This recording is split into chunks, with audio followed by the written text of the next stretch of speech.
Welcome back to the channel. Today we are checking out why driving in Europe is better than driving in America.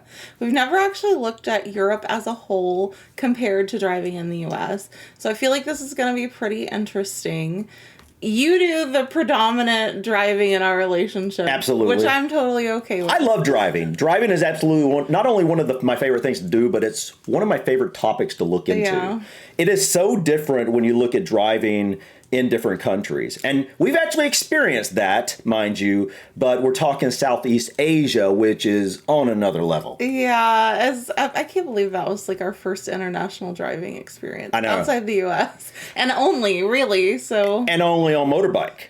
Yeah. I never drove a car in Southeast Asia. Yeah. Only motorbike. And a motorbike is obviously a much more scary situation in an area where you're not used to the rules of the road. Right. Anyways, guys, I'm excited because I love looking into the driving topic, which is what we're going to do today. Today is why driving in Europe is better than America. I love driving, and I especially love driving in Europe. I've been living in Europe for about 2 years now, originally from Orlando, Florida. I've lived in Amsterdam for about 2 years now. Amsterdam isn't exactly a car place, but I've always been a car person, and I've always loved driving.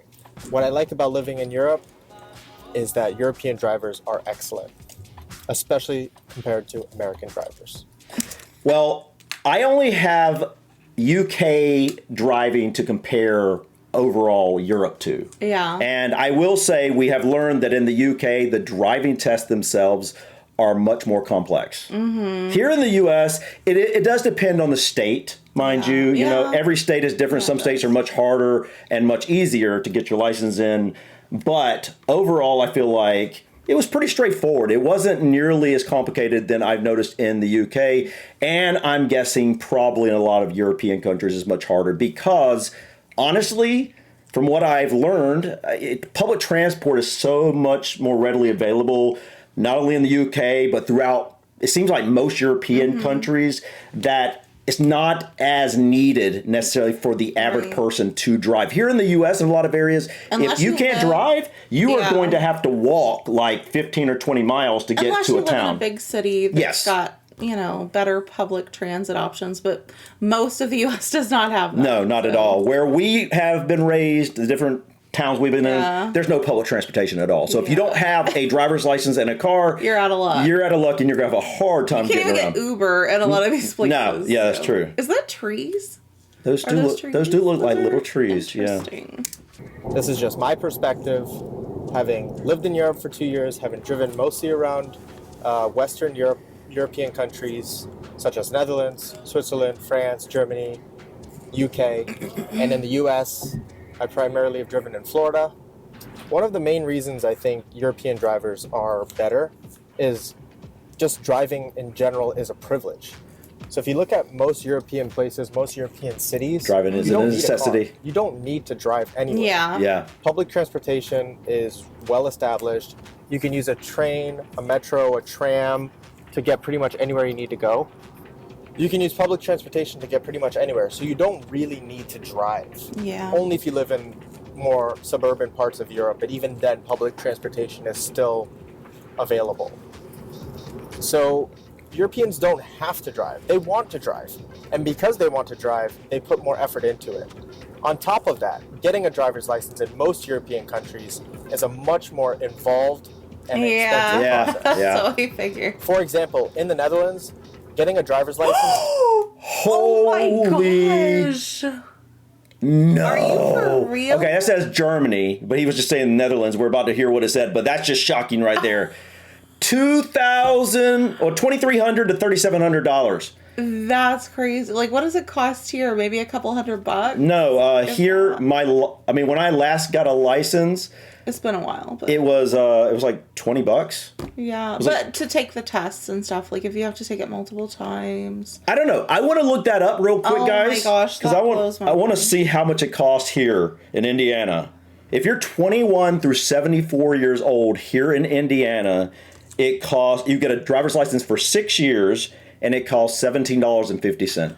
It's that cheap? Yeah. Oh my god. If you're 15 year olds who want to get a learner's permit, it's $9. Oh my goodness, that's so scary. So if you want to get a motorcycle endorsement, which is optional, obviously, Yeah. you got a one-time $19 fee when you add it to your license. Wow, that blows my mind. Like, honestly, That blows my mind too. $2,300 to $3,700. Yeah, I'd be taking it way more seriously too. Yeah, you'd have to take it way more seriously, and I'm guessing the fines are going to be just as much more If not expensive. more. Yeah, then I wonder how the point system works. I'm sure it works differently in different European nations. And there's on their license. probably more fees to own a car. Oh, I I'm would sure. guess. I don't know. I know in the UK it is. For example, they have the MOT test or the MOT test is what I call it, Yeah. where they have to get a thorough inspection. I can't Is it remember every year? I can't remember if it was every year, every couple of years, but it's like after a certain point, you have a car, you got to go get it done.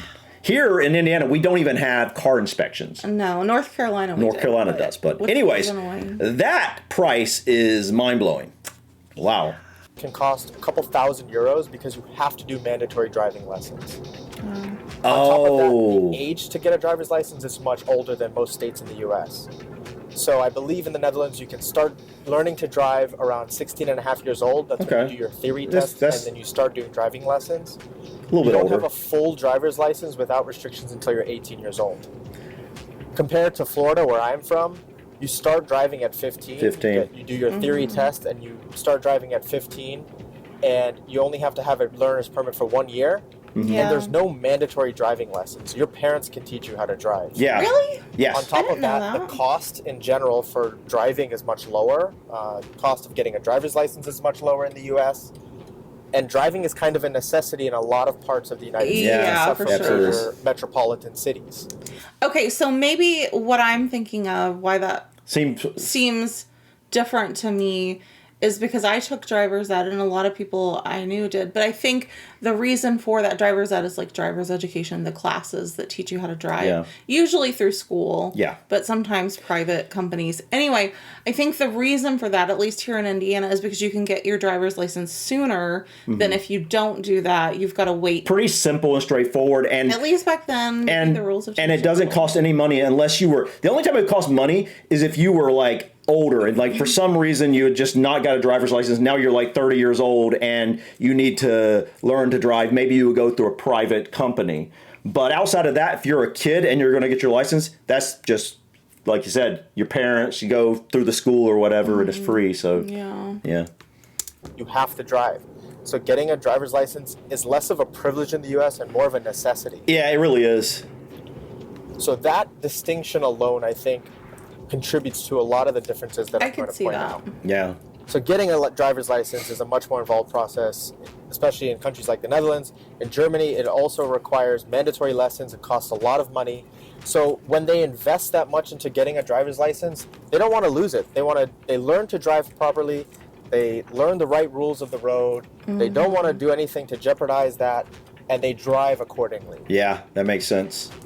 You can see here in this example, I'm just outside of Amsterdam. There's nobody cruising in the left lane.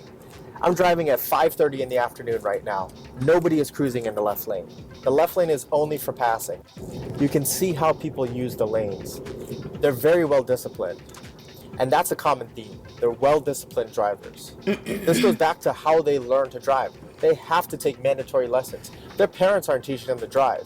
Their parents aren't passing on bad habits about driving. They're learning the proper rules of the road. They're executing them while they learn to drive. So even though you take a theory test in the US on what the rules of the road are, you don't really remember that. You remember what you learned while you were learning to drive. Yeah. And oftentimes that's from what your parents taught you. And that's not the case in Europe.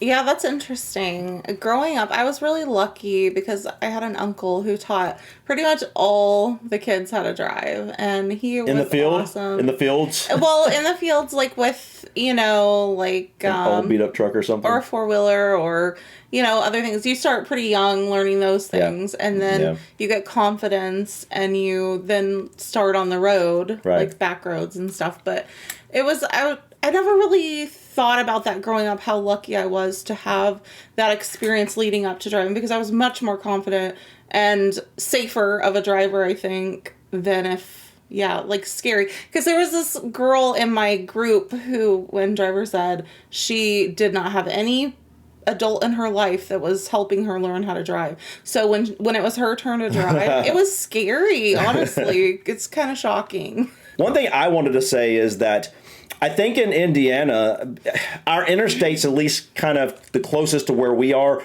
pretty quiet. They kind of look like this, or even less cars. Yeah. If you go to some areas like around some of the bigger cities like Louisville or whatnot, it's just completely chaos, yeah. right? So you have people weaving in and out. Here is so like smooth, like there's not as much traffic, and so like people generally aren't riding on the left here. Yeah. They know they're usually passing, then they'll get back into a lane usually. You'll see here the highway just widened up and people immediately start moving to the right. Not everybody, but most people do. Nobody's fighting, nobody's rushing. They're just following the rules. They're well disciplined. Don't get me wrong, not everybody follows every rule. You can see there are some more aggressive drivers sometimes, but it's not the norm. And even the more aggressive ones tend to get on their way, get out of the way. They're not messing with anybody. They're not pissing anybody off. Have you seen There's a no speed real limit yet? road rage. Mm-mm. So haven't either. discipline is one of those key important attributes. The next thing is the roads in general. The roads are well maintained. This does look like a very well maintained road. Netherlands and Germany. Not every European country has the same privilege. I've seen some pretty poor roads in countries like Belgium, and even I've heard in Italy roads aren't as nice. But you can see here the highway is well maintained. There are no potholes. It's quite wide, and people use the lanes correctly. 90? Is that what it says? Is that So even though didn't there's a see lot it. of lanes, Hold on, guys. I want to go back right there. Oh, yeah, that must be 90 kilometers. Oh, 90 kilometers, not miles per hour. Yeah, okay, that makes more sense. All right. I wish I knew how much that was in miles per hour off the top of my head. Let me see. Okay, it is 55.9, so it's 56 miles per hour. So is that the speed limit? This looks like a wide, what we would call an interstate here, what in the UK they would call a motorway. That's what I'm guessing this is. And if so, 56 miles per hour seems pretty slow. Seems pretty slow. Generally here, this would probably be a 70 miles per hour, I think, For the most usually. part, sometimes 60, Sometimes 65. 65, and other That's times more rare. 75. But yeah, that's interesting. people use the lanes correctly. So even though there's a lot of lanes, it allows for a lot of capacity because people actually follow the rules of the road. They stay to the right, they only pass on the left, they pass and then they get back over. And that's the general way it works here. So when they What add is more that? lanes, when the highway is Looks like a wider, it noise allows barrier. for much more free-flowing traffic, a lot more capacity, a lot more cars. Unlike places like Houston where they added lanes, nobody follows proper rules there, so they continue to sit in the left lane, even if it's 16 lanes wide, Oh my and goodness. it doesn't help the traffic situation at all. Yeah, that annoys me. In this area, this is a speed-controlled area, so it's actually controlled by average speed cameras. I'll deep dive into that in a separate video, but the Netherlands has some of the strictest speed laws in That would be Europe. so hard. Like, Yeah. that would be really Talking annoying, about the I gotta rules of the say. road, Average when speed you look cameras. at truckers, they also follow the rules very strictly in Europe. They're almost always all the way to the right. They rarely are passing. There are zones where they're not allowed to pass. They're rarely in the left lane. They're rarely passing. When they do pass, they get back over to the right lane immediately. There's less clogging of traffic. So discipline, learning the rules of the road, following them, these are important themes. The process to get a driver's license is much more involved, much more strict. Another thing with driving in Europe, in my opinion, the cars are much more solid. They're much more roadworthy. You have vehicle inspections, so people can't drive old, beat-up cars. You have to have your vehicle inspected ever so often. Depending on the age of the vehicle, it's either once a year or once every few years.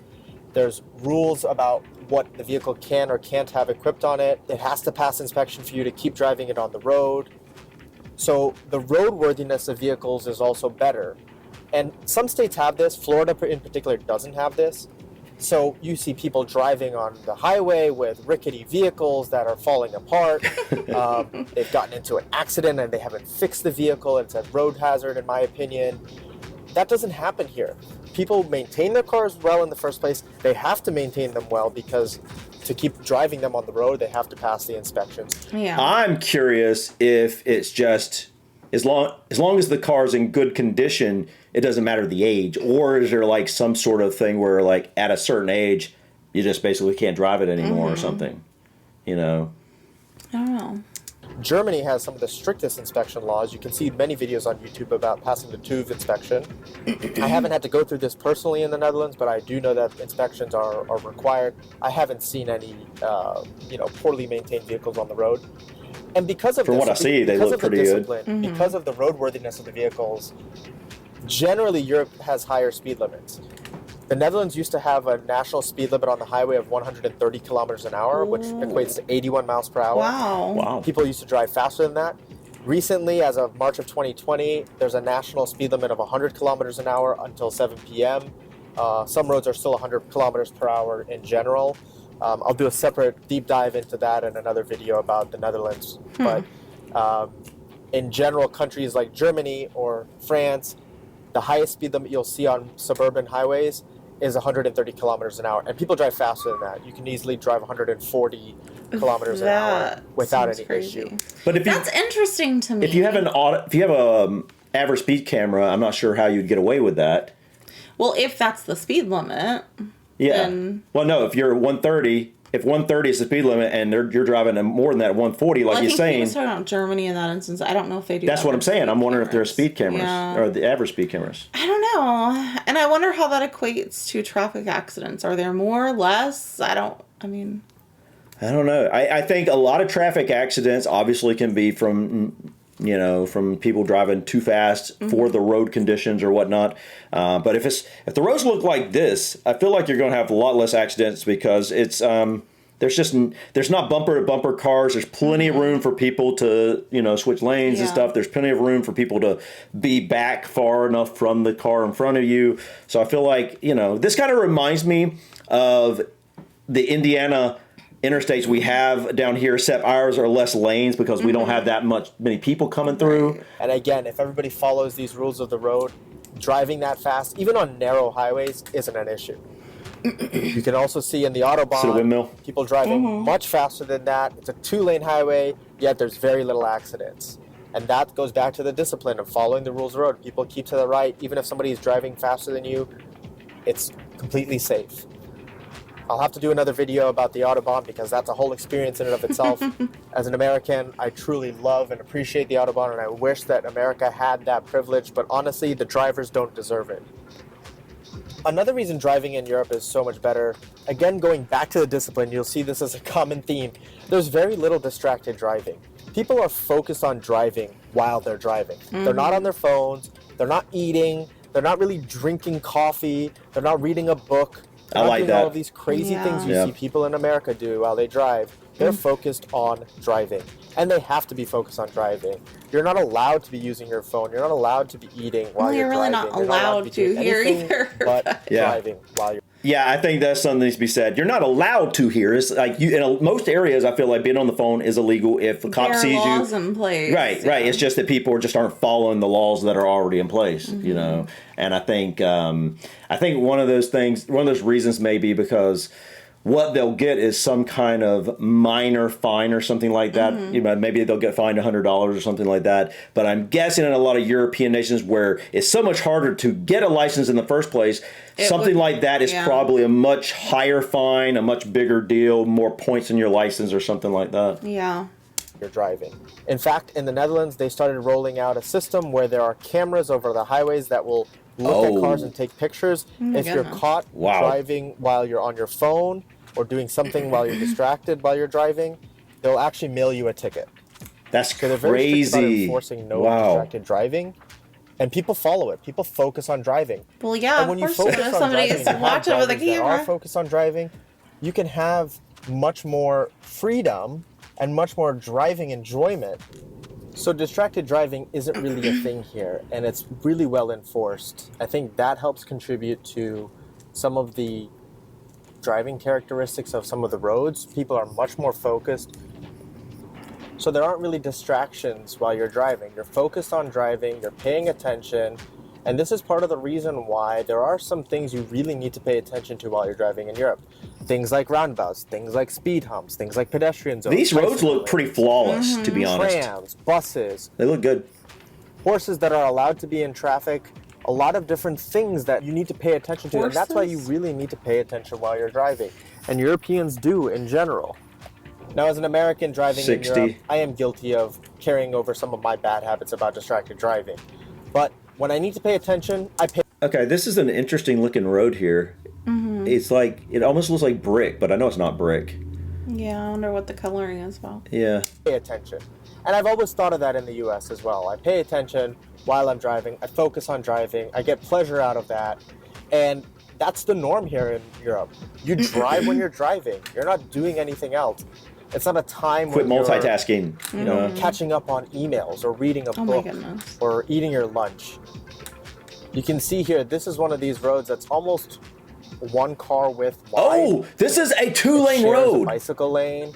And this is a bi-directional road. You really have to pay attention. That looks like it would be a one-way road. Space. If a car's coming in the other direction, you have to squeeze to the right and make sure there's enough space. What? But when the road is empty like... Based on the markings on the road, I would have never guessed this was a two-way I did not see this coming. I thought he was in a 1-lane on-ramp. I don't understand what the markings are for. I think he said something about bike lane. But you're on each side. You're in the bike lane now. Right. So if a car So basically, is it basically there's no other cars, you're basically on a 1-lane road. The whole space. You take the whole middle. But if somebody else is coming, then you got to get over. That is interesting. I've never seen anything like this before. Yeah, you definitely wouldn't want to drive distracted. Yeah, if you're driving distracted on this when you're potentially like in a bike lane. Yeah. Oh my goodness. Wow. Okay. Yes, you can enjoy it. One difference with Europe, generally people don't use cars to commute. Don't get me wrong, there are a lot of people that do commute to work by car in Europe and European cities, but in general, cost of parking is very expensive. Fuel is very expensive. People don't use a car to commute if they don't have to. I've heard that. I don't know how true this is, but I just heard that throughout most of Europe, parking, you're charged for it. And now, like, if we go to certain tourist areas, if there's like Gatlinburg is an example. Space in a downtown area. Then you might have to go park at a parking deck that you might have to pay for or whatnot. But generally speaking, if you're going to your average city, your average area, parking is usually just free. Or like a meter. Or you might have a meter if you want to park directly on the side of the road. So that's definitely a difference that at least I've heard of. It sounds like it might be the case because he's talking about people are having to park to work because are having to pay to park at work because he's talking about commuting, which is something very different from what we would be used to. It definitely seems like de-incentivizing people to own a car and drive to a certain extent. Yeah, making it a bit more complex to do. Probably why the roads are less busy. That's true. Yeah, that's true. So people will often defer to public transportation to get to work. So people aren't driving regularly as much as they do in the US. So usually when they're driving, it's for pleasure, not so much necessity. Of course, it's maybe necessity to go somewhere, but they're focused on driving. This is wild. These roads look interesting. And this is generally speaking, this is my take. It's not scientific, of course. I like that I can choose to drive when I want to drive. I can enjoy driving. I'm lucky that I live in Amsterdam. I don't have to commute. I don't have to commute by car.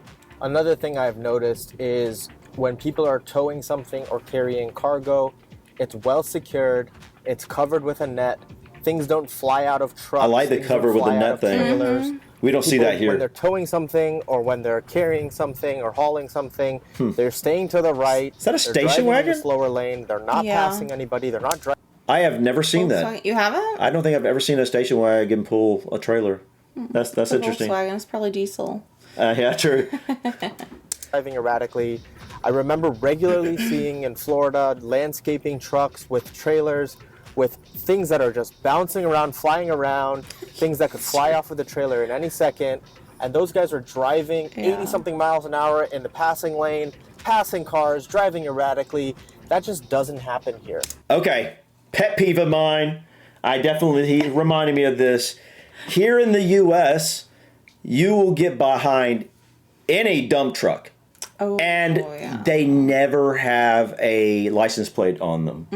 You notice that? Yeah. I don't know if they're removing them on purpose or they don't have to have them. I'm not sure how that works. Yeah, but you like. But you notice that you get behind any dump truck, they're carrying gravel, they're carrying mulch or whatever, and so often they won't have anything covering it. And so you could be plenty of distance back. You could be back farther than this car is from that motorcycle up there. You could be, multiple car lengths back. But debris Flying out will rocks. bounce and then hit your windshield and crack your windshield, and you don't have a license plate to where you can, figure out who that is. I've heard, we brought this up to someone somewhat recently, and I've heard that like on their window or something on the side, if you know to look for it, you can record their information. Yeah, of course you could also possibly see what possible information is on the side of the door or whatnot. That's possible. But the fact is, it should be as simple as there's a license plate. Now, I understand you couldn't necessarily have a license plate down below because when they dump the bed, it would get just torn up. But they should have to have some sort of license plate number on the back of it, painted or something, in order to be able to, easily see who that is in case of an issue like that. But anyway, little pet peeve of mine. It's just something it's you notice. happened to us before. Yeah, and not close up, being far back and just At rocks least once, bouncing maybe off. Twice. Yeah. It's annoying. When you consider some of the points that I've mentioned, driving in Europe is overall safer. If people follow the rules, it makes for a safer experience for cars, for pedestrians, for cyclists. It also makes for a better driving experience as a driver. And that's why I love driving in Europe. After a long road trip, I don't feel exhausted. I don't feel like I was dealing with a lot of bad drivers. I don't feel like I was dealing with a lot of people sitting in the left lane. I don't feel that fatigue that you feel when you drive in America. I actually feel quite relaxed while I drive. And it's because there's similar people like me driving, people who want to drive, people who enjoy driving, people who pay attention while they're driving. So I feel like I'm sharing the road with a lot of like-minded individuals. I also feel like driving in Europe, I've become a better driver. I've learned things that I didn't learn in America. Roundabouts, for example. Yeah, you all learn roundabouts here regularly. All right, guys. Interesting. I definitely love the look of these roads. Very, very nice. At least this is a small sampling, but so far it's a good impression in terms of the roads where he's at. And I was already under the impression through looking into driving in the UK specifically that probably not just the UK, but probably most of Europe was going to be harder to get a license than it is on US on average. And it seems like that's the case where he's been as well. Yeah, but I was not expecting Germany's cost to have a license. And I'm guessing that it's going to be very expensive. We're in the Netherlands, maybe in other European countries as well. That is mind-blowing, though. Those numbers are mind-blowing. Because like I said, it costs like $17, less than $20 pretty much anywhere I've ever been to get a license. So, and then when you first get your license, it basically doesn't cost anything extra if you're a kid because you're just doing it through your school and stuff or your parents. Well, I had to pay for driver's ed, but it wasn't super expensive. Yeah. That's insane. But it was during the summer. Ours was during the summer. Okay, well that might be why, because ours was just during school. You gotta pay the teachers who were doing it. Yeah, so was it a teacher? Assistant principal, vice principal, my history teacher, and then there was one other. I don't remember what he did. But, mine was a football coach. Yeah. I don't know what that is. It's interesting. I guess they double down. They're like, it makes some extra money. Yeah. I guess that's what it is. But guys, this was really interesting. I love looking into the driving topic, and I do believe I agree with what he's saying. Without even having been over there in Europe, I believe he's probably accurate in the fact that people are a little bit more careful when they come to drive. They are a little bit more skin in the game. You do. I believe that the fines and stuff are going to probably be more. There's more of consequence if you are violating those laws and whatnot. And with all the traffic cameras watching you all the time, and you know that you're just automatically going to be fined or billed for something. If you have any suggestions when it comes to driving topics, whether that's getting a license or whether that's just, I don't know, whatever. I have no idea. If you have any suggestions, please let us know in the comments. But I think that's it for us today, guys. Thank you so much for stopping by. Please click that like button. Feel free to drop your comments or suggestions about this video or others. And don't forget to subscribe to continue to follow us on our journey. Until next time, peace. Bye.